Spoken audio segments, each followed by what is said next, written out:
Employ the L-type screwdriver to open the rear cover off the unit. Lift the rear cover. Move the machine to expose the oil drain poured off the tabletop. Remove the oil drain bolt and drain all vacuum pump oil completely.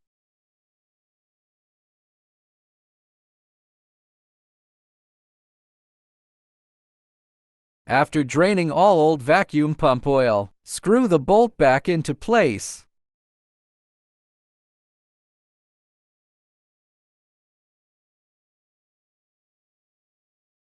Remove the red oil filler screw from the vacuum pump. The sealing ring, take care to avoid misplacing it.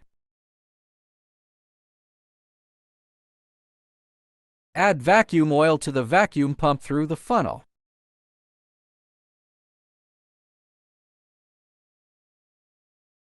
Stop adding vacuum oil once it reaches the marked scale line. Fit the oil filler screw.